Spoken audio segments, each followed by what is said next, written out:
말씀 한 곳 더 보겠습니다. 출애굽기 16장 11절에서 15절입니다. 주님께서 모세에게 말씀하셨다. 나는 이스라엘 자손이 원망하는 소리를 들었다. 너는 그들에게 너희가 저녁이 되면 고기를 먹고 아침에는 빵을 배불리 먹을 것이다. 그렇게 될 때 너희는 나 주가 너희의 하나님임을 알게 될 것이다 하고 말하여라. 그날 저녁에 메추라기가 날아와서 진친 곳을 뒤덮었고 다음날 아침에는 진친 곳 둘레에 안개가 자욱하였다. 안개가 거치고 나니 이럴 수가, 광야 지면에 마치 땅 위의 서리처럼 보이는 가는 쌀아기 같은 것이 덮여 있는 것이 아닌가. 이스라엘 자손이 그것을 보고 그것이 무엇인지 몰라서 서로 이게 무엇이냐 하고 물었다. 모세가 그들에게 말하였다. 이것은 주님께서 당신들에게 먹으라고 주신 양식입니다. 아멘.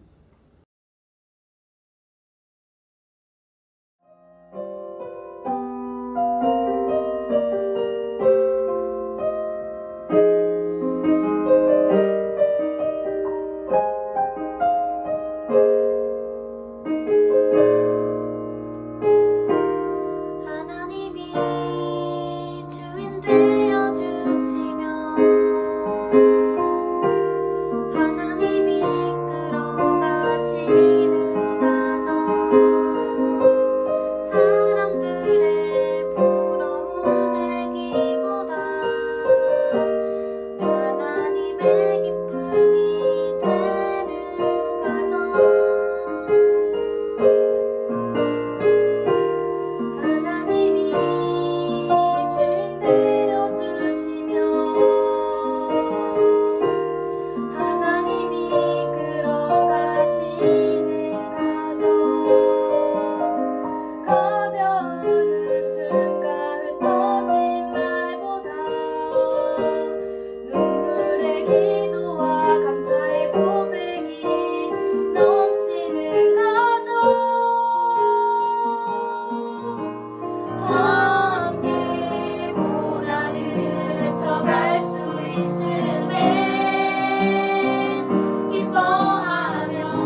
시청해주신 유기열 권사님 가족 진심으로 감사드립니다. 하나님에게 또 우리 모든 교우에게 큰 기쁨 준 것 같습니다.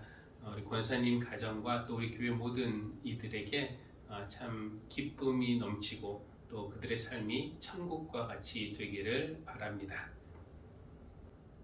하루에 3번 정도 끼니 전마다 찾아오는 배고픔이라는 손님은 그렇게 낯선 손님은 아니지만 채워지면 쉽게 떠나는 배고픔과는 달리 영혼의 허기, 마음의 배고픔이라고 할까요?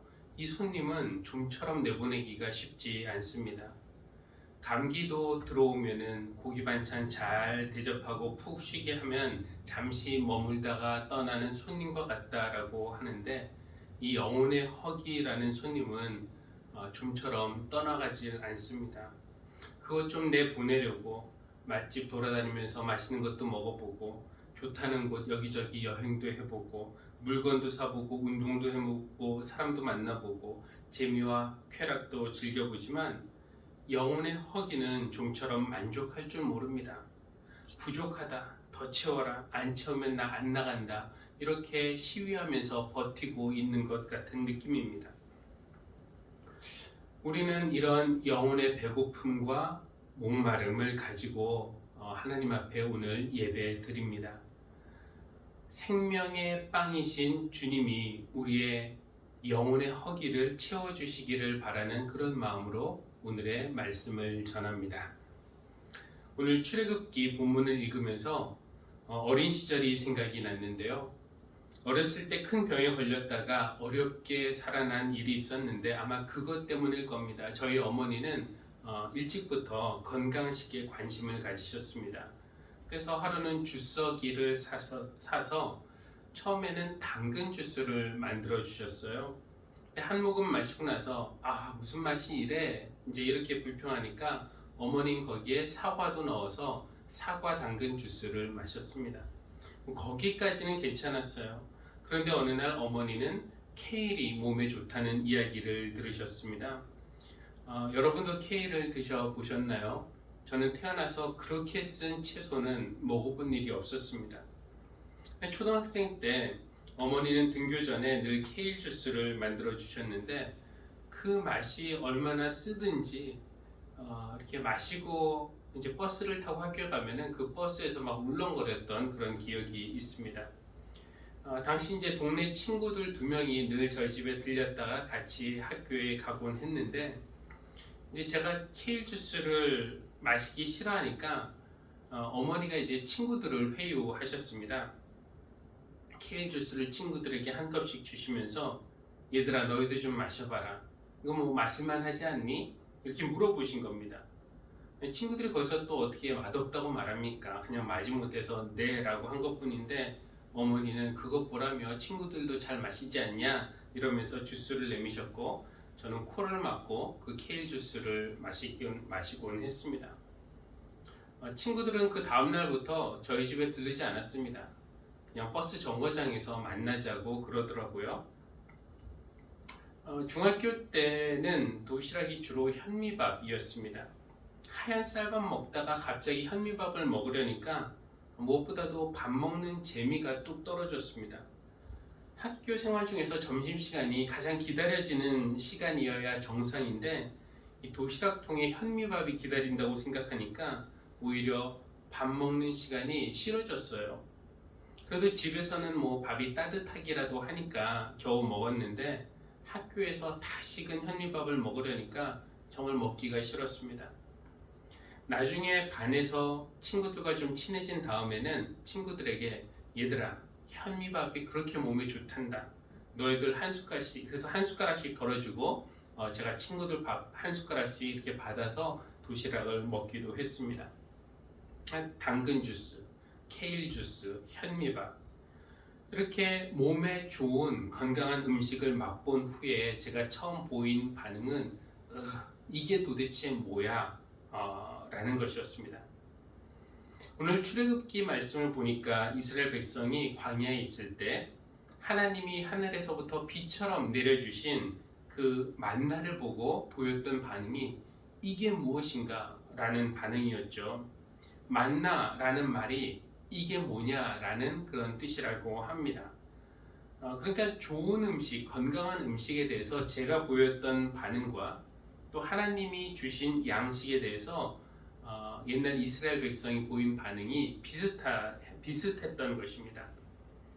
죽을 뻔했다가 살아난 아들, 어머니가 건강하게 키우시려고 몸에 좋다는 재료 정성스럽게 구해다가 만들어 주시면 그 아들의 반응이 이게 도대체 뭐야 였습니다.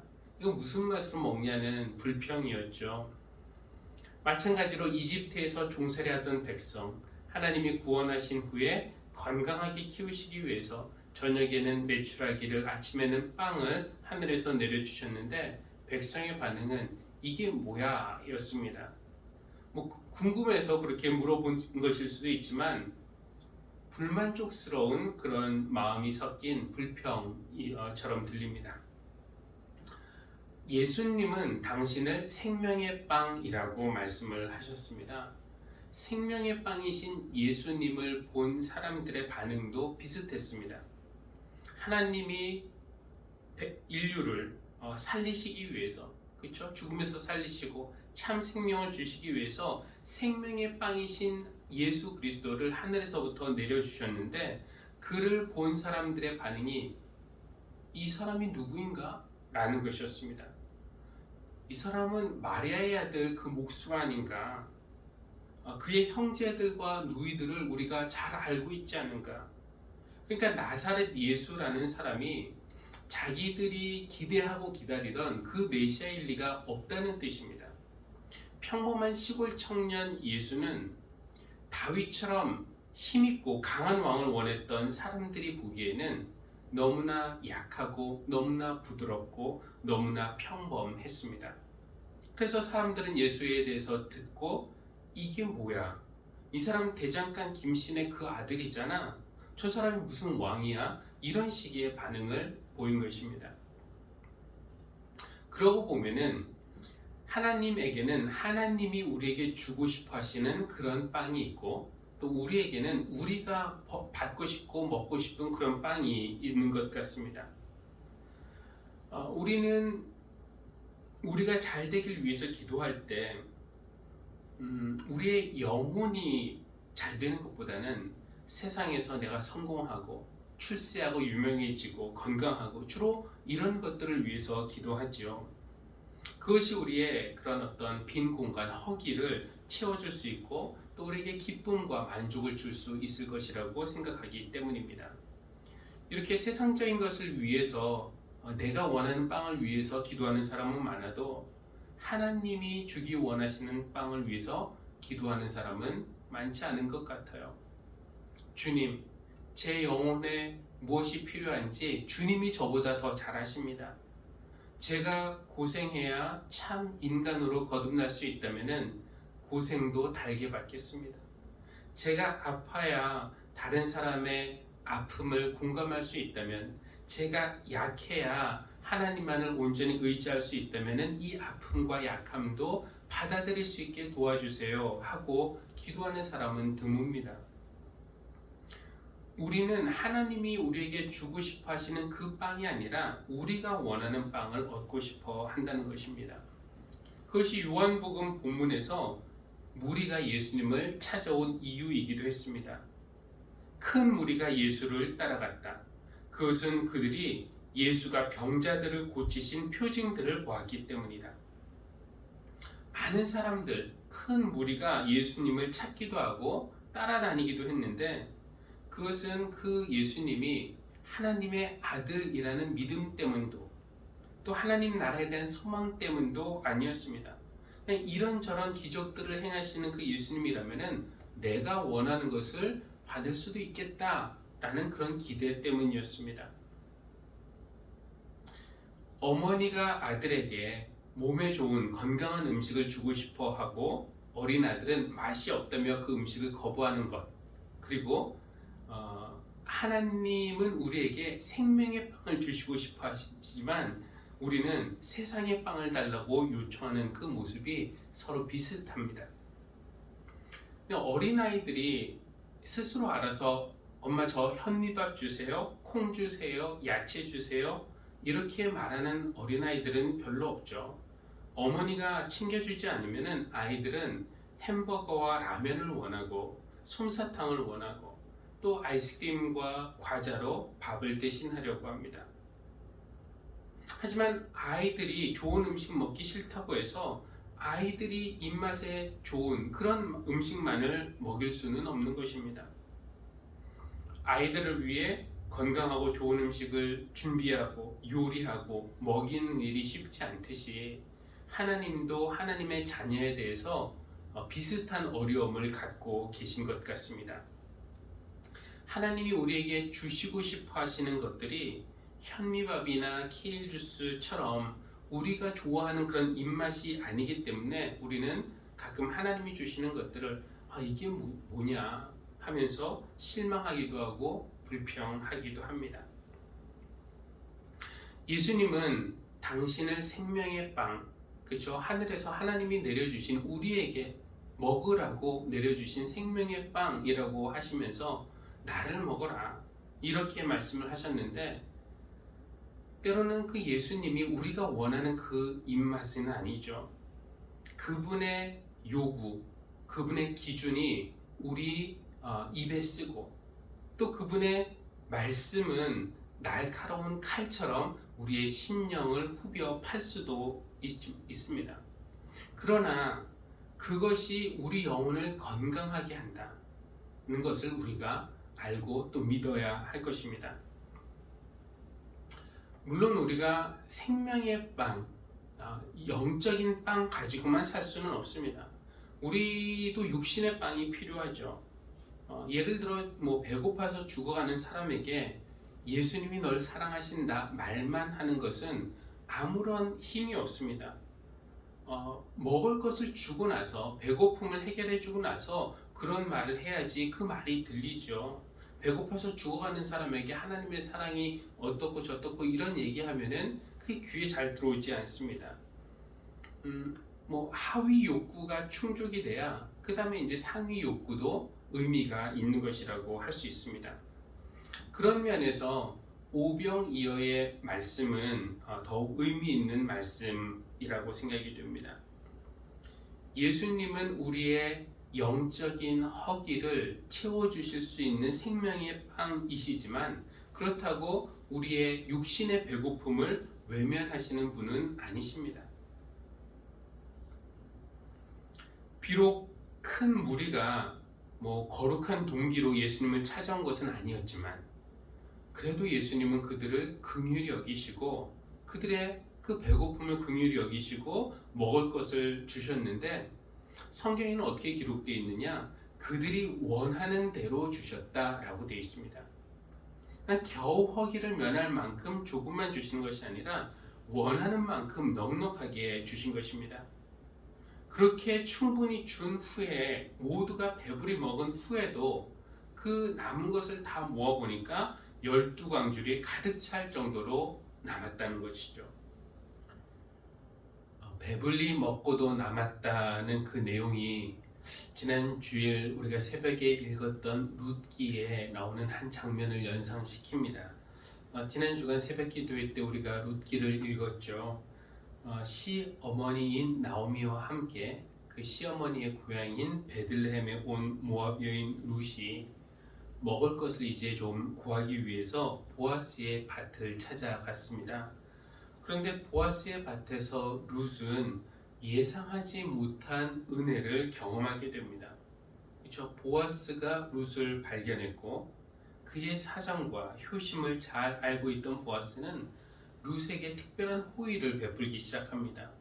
우선 남자 일꾼들에게는 룻을 괴롭히지도 건드리지도 말라고 단단히 일러두었고요. 뿐만 아니라 이삭을 일부러 조금씩 흘려서 룻 앞에 주울 것이 많도록 하라고 그렇게 지시했습니다. 그리고 룻에게는 다른 밭으로 가지 말고 여기서 안심하고 마음껏 이삭을 줄 때 일반적으로는 밭 구석에서 주어야 하지만 룻에게는 곡식단 사이를 지나다니면서 주어도 된다라고 허락했고요. 또 뿐만 아니라 일꾼들이 떠놓은 물을 마음껏 마시라고 그렇게 허락까지 했습니다. 그러니까 룻이 보아스의 밭을 찾아갔더니 좋은 일들이 생기기 시작하는 것입니다. 그리고 식사 시간이 되었는데요. 식사 시간이 되자 보아스는 그 외부인들은 내 일꾼 아니니까 알아서들 가서 끼니 해결하고들 오시오 이렇게 하지 않고 룻을 식사 자리에 초대했습니다. 이리로 오시오. 음식을 듭시다. 이방 여인이자 남의 밭에서 떨어진 이삭을 줍는 처지여서 많이 위축될 수도 있던 룻에게 보아스의 그 친절한 말이 얼마나 따뜻하게 다가왔을까요? 이리로 오시오. 음식을 듭시다. 와서 음식을 먹으라고 했지만 그렇다고 손 덥석 내밀어서 음식 잡기가 쉬웠겠습니까? 주저했겠죠. 그러자 보아스가 먼저 행동을 취했습니다. 2장 14절에 보니까 이렇게 돼 있죠. 룻이 일꾼들 옆에 앉으니 보아스는 그 여인에게 볶은 곡식을 내주었다. 볶은 곡식은 룻이 배불리 먹고도 남았다. 그렇죠? 룻이 배불리 먹고도 남았다라는 표현에서 저는 오늘 5,000명을 배불리 먹이시고도 12광줄이나 남기신 그 예수님의 기적을 생각한 겁니다.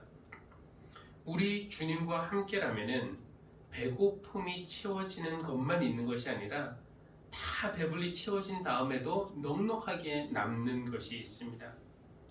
이것이 우리 주님의 특징이에요. 주님의 후하심이라는 특징. 그리고 보아스에게서도 그런 모습을 볼 수 있습니다. 식사 후에 룻은 보아스의 배려로 곡식단 사이를 걸어 다니면서 저녁까지 이삭을 주었는데 저녁 때 그 이삭을 떠니까 보리가 그 양이 한 에바쯤 되었다라고 되어 있습니다. 한 에바가 정확히 얼마인지는 알 수 없지만 약 15kg에서 23kg 사이라고 합니다. 그러니까 룻이 아침에 나갔을 때는 예상하지도 못한 엄청난 양입니다. 그 무거운 거 약 20kg 되는 거 들고 오면서 뭐 이렇게 무겁냐 하고 투덜대고 불평했을까요? 그럴 리 없죠. 보리는 무거워도 발걸음과 마음은 가벼웠을 것입니다. 저는 보아스의 밭에서 일어났던 그런 일들이 우리의 예배에서도 일어나기를 바랍니다. 큰 거 기대하지 않고 찾아왔지만 하나님이 나를 안다고 하시고 마음껏 여기서 주워가라고 하시고 배불리 먹으라고 직접 음식을 집어서 우리 손에 쥐어주시는 그런 일, 또 오병이어 잔치에서 일어났던 그런 일들도 우리의 예배에서 일어나기를 바랍니다. 배고픈 무리를 긍휼히 여기시고 먹고 싶은 대로 넉넉하게 채워주신 것처럼 우리 영혼에 허해지고 또 우리 마음이 텅 빈 그것을 아시고 불쌍히 여기시고 배불리 채우시고도 넉넉하게 남는 그런 하나님의 은혜가 우리의 예배에 넘치기를 바랍니다. 보아스의 밭에서 큰 은혜를 입은 룻은 이렇게 말해요. 어찌하여 저 같은 이방 여인을 이렇게까지 잘 보살펴 주시고 생각해 주십니까? 그때 보아스가 한 말이 무엇이냐면은 내가 당신을 잘 압니다. 내가 그대를 잘한다. 그대에 대한 이야기, 특별히 시어머니에게 어떻게 했는지 다 들어서 안다 하시면서 하나님이 이제 갚아주시기를 바란다고 그렇게 축복의 말을 전해주었습니다. 하나님이 우리에게도 그러시리라고 믿습니다. 내가 너를 안다. 다른 사람은 우리 사정 잘 몰라줘도 하나님은 우리의 모든 사정과 우리의 어려움과 또 우리의 마음을 아십니다. 그 하나님께서 우리에게 꼭 필요한 은총을 베풀어 주실 줄 믿습니다. 하나님께서 이 예배를 통해서 우리에게 주고 싶어 하시는 것들이 많이 있겠지만 가장 좋은 것은 생명의 빵이신 예수 그리스도이십니다. 보아스가 직접 손을 내밀어서 주저하는 룻의 손에 볶은 곡식을 쥐어준 것처럼 하나님께서 생명의 빵을 우리의 삶에 쥐어주시기를 바랍니다. 어쩌면은 그 빵은 당근 주스나 케일 주스나 현미밥처럼 내 입맛에는 안 맞을 수도 있습니다. 그렇죠? 예수님의 말씀이 세상 맛에 익숙한 우리의 입에 쓸 수도 있고요. 예수님의 방식이 세상 원리에 익숙한 우리에게는 불편하게 다가올 수도 있습니다.